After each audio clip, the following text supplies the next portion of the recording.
What do you mean you don't have time to do speed training around games and team training and the gym itself? What do you do with yourself? No, all seriousness aside, this is actually quite a big challenge, trying to juggle the training week and the training structures in order to accommodate speed.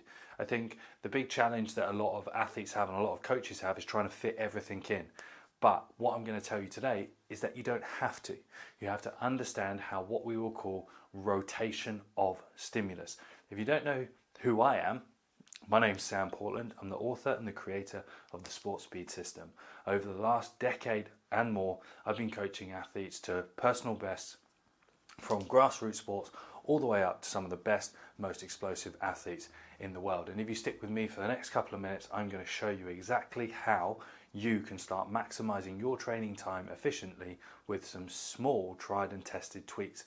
These are some things that a lot of coaches don't like me saying, but they are the things that work because they are the tried and tested. Okay, so one misconception that you need to break straight away is that you do not need to do everything all the time in order to improve everything. Number two, the thing that you did in off season is not going to be the thing that is going to help you in season. And number three, you don't have to be perfect straight away. That is the most important part, because when we start to understand the way that we rotate stimulus in accordance to this one really special thing, we can start making some really, really good progress because our eyes are on the prize the whole time. So let me just draw some stuff out with you. We like the whiteboard. If you do like these whiteboards, let me know in the comments. All right. Now, the most important part of our puzzle is here. The sport. Okay. The sport. The sport is the priority the whole time. Okay. And then below it, what we have is we have the technical. Okay. And we have the tactical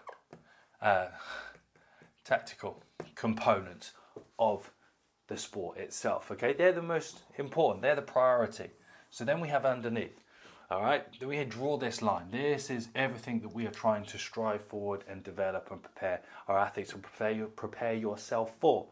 So the next thing underneath that, we've got what's called the special strength training means. So basically what that means is the most important things that are going to help support the technical and the tactical. And then we also have the specific work capacity. So how fit are you? And one way that we can really start driving up this fitness is working at the tactical, technical at different tempos and rates to save more time so you don't have to do extra fitness. Okay, because having a good Bronco, for example, is not going to make you a better rugby player. All right, give you a better Bronco. So then, underneath here, for argument's sake and simple today, we've got general, okay? We've got general fitness, okay? And general strength. So underneath here, in general strength, that's everything that you do in the gym. Weightlifting, plyometrics, stuff like that. So that all fits into here. Okay, that is everything that could be rowing, biking, all those sorts of things. So when you don't have time, the reason why is because you're trying to do all of this at once. You try and do 2 sessions of rugby a week, you try and do your extra fitness, you try and do your strength, your hypertrophy, you try and do everything all at the same time and do speed on top of that. And that's why you've got no time, because you've not given yourself enough time. So now that we understand this, we're going to do something here, and I'm going to break this down. I'm going to show you really simply the things that you need to be prioritizing, okay? And it runs this really simple chart, okay? We've got our off season, we've got our pre-season, we've got our in season. I'm going to break out a red. I'm going to break out a red now, okay? And the red stands for our general training, okay? We've covered what general training is, and this is what our distribution of work should look like for that. So as you can see, over time, we've got our off season, we've got our pre-season, and we've got our in-season here, okay?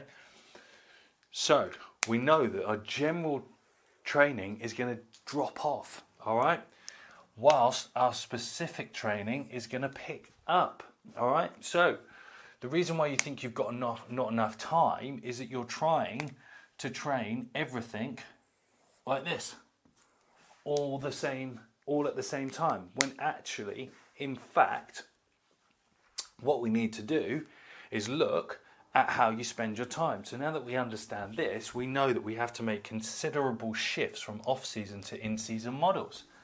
And what's so good about that is that with our off-season, prepares us to do everything we're about to do next. Just because we stop doing it doesn't mean it's going to be ineffective.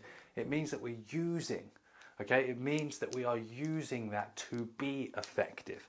So if we just draw a simple pie chart, I'll do two. So we've got an off-season and an in-season training approach, okay? And in the off-season, all right, most of your time here is going to be on the general elements, okay?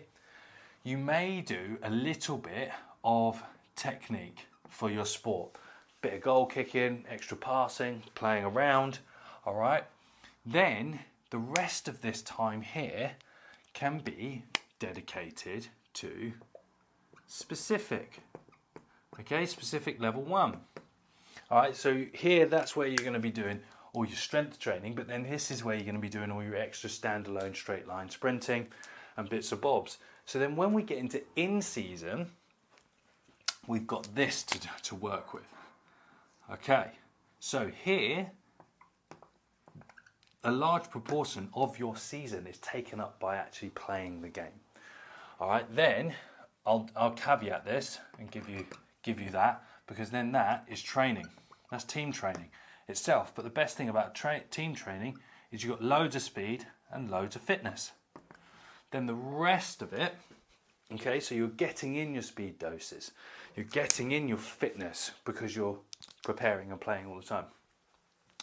And then the rest of it, we're going to divide up between specific, okay, specific 1, which it could be your extra 20 minutes of speed technique. This could be your strength, your sled work, your more specific strength stuff. And then the other part of here is going to be recovery. So in season we forget so much about recovery is the most important part of what we need to be doing and playing our games. And as we refer back to our previous charts of all that general stuff that we do in off season that we're going to take away in season, I'll show you this. So actually what happens to our performance when we start in off season, it actually will decline because we're going to carry a lot of fatigue. But what's even more better about that, all of this strength training that we've been training for, in the later phases, our preparedness is actually going to pick up because we've been able to make that change. So I hope that helps. I hope you understand. Yes, you do have time.